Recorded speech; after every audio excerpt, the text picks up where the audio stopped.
So it snowed. Motherfucking Oregon, dude. I've never really been here before. At least not in this time of the year. And yeah. This is what I woke up to. It's nuts. It's so cool for me though to have this experience. I'm in this weird coronavirus fueled limbo. I came to Oregon about 3 weeks ago now.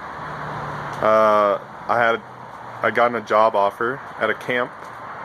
Yeah, I was going to be working as a cook. I was going to be helping them in their kitchen, helping them feed all of the campers. I was so excited. It paid well, and it had housing included. It was just what I wanted. I had been looking for a place where I could find a place to live and where I could have a job. I wanted to have some kind of stability, to have some kind of anchor, some kind of routine, and then motherfucking coronavirus fucking snagged that out the wazoo, gone real quick. But that's life. That's okay. I wanted to make this video today because I've been having these strong feelings of uncertainty, this cloud almost of anxiety and fear, and I imagine that other people might be feeling the same way. So hopefully someone can find an anecdote, or they can get some kind of wisdom from this message, and you can be less stressed, you can be less anxious. So I've got to kind of take it back a moment in order to give some background to help you all understand where this is coming from. So I grew up, for the most part, I grew up with a single mother. My parents split up when I was pretty young, and my mother was in this weird position, or I guess we were in this weird position where we didn't have a lot of money, but we were in a nice house. The house was remnants from when my parents were married, and my mom got it in the divorce. And so I had, yeah, it's almost like being in, like having a brand new refrigerator that's empty. And the reason I'm bringing this up is I noticed this morning, and I've noticed before, part of me has this deep underlying fear of not having enough. There is this paradigm, I guess, this flavor or this outfit to my mind. It's something, a piece of baggage that I carry with me, of expecting and believing that I'm not going to have enough. Then, in addition to that, this is where it turns into big fucking, whatever, I don't know the word for it, a big issue for me, is I also have this kind of romanticized notion of poverty and this demonized notion of wealth. I was thinking about it this morning. I was like, what would happen if I ran out of money?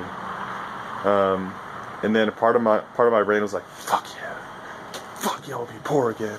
I'm like, what? God damn it. I don't want that. And I think I understand why. My mom, when she was a single mother, didn't have a lot of money, and she struggled a lot. And I think I subconsciously picked up on that. Something that's like super common for kids to pick up and adopt the behavioral patterns and also mental patterns or perspectives that their parents carry. And then, because no one has thought about this, no one, I just carried it with me in perpetuity, and especially as like a strong residual pattern tied to health and well-being. Money is very much connected to one's health and well-being. It has lingered, and I've yet to resolve or transform it. It's fucking frustrating, because I've tried. But some of these are really sneaky, especially when you have an idea or a belief that's connected to your health and well-being, or your life and death. They can be very clingy, so to speak. And then the other one is this notion that poverty is good and wealth is bad. I think, yeah, the first thing that comes up when I think about that is The Princess Bride.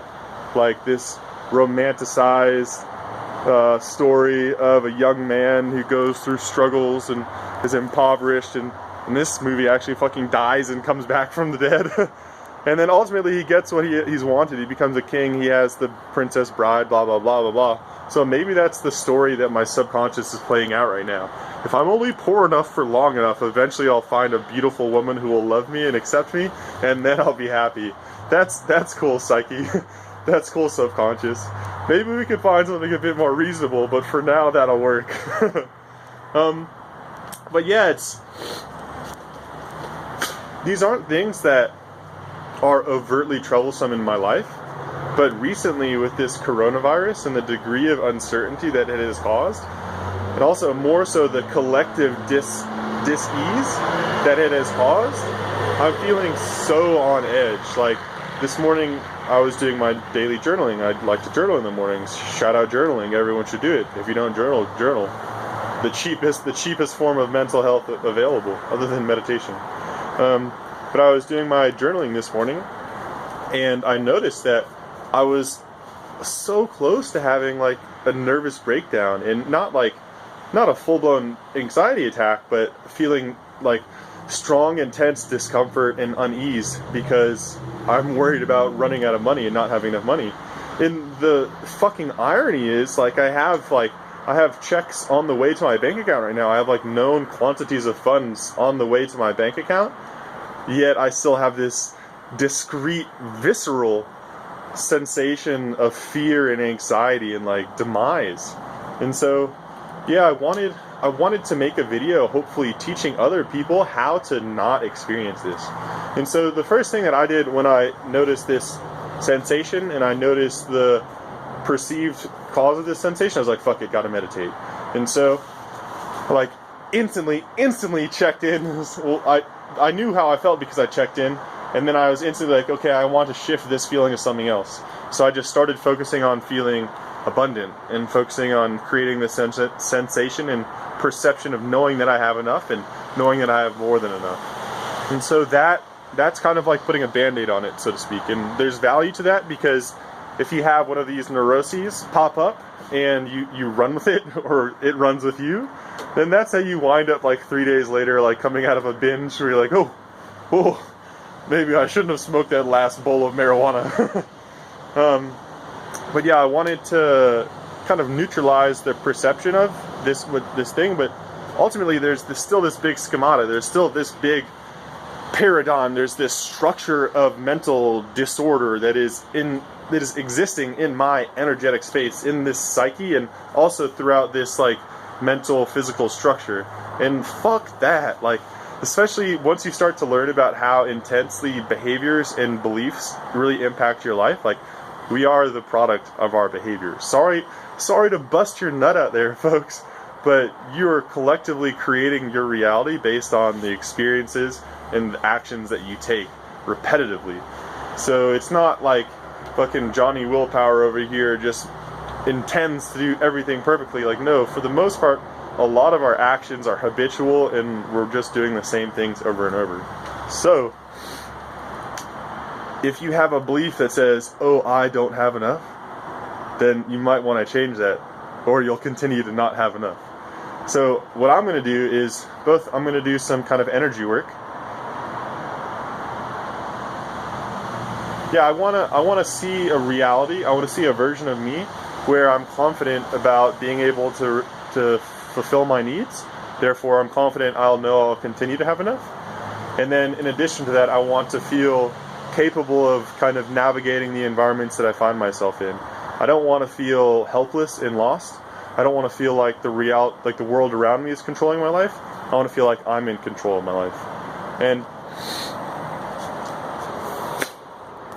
yeah, that's kind of my journey right now. Hashtag unemployed, hashtag so much free time, hashtag do whatever the fuck I want.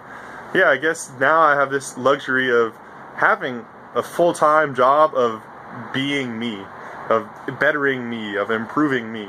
And so that's just what I'm going to do. And yeah, I'll have some fun with it too. See ya.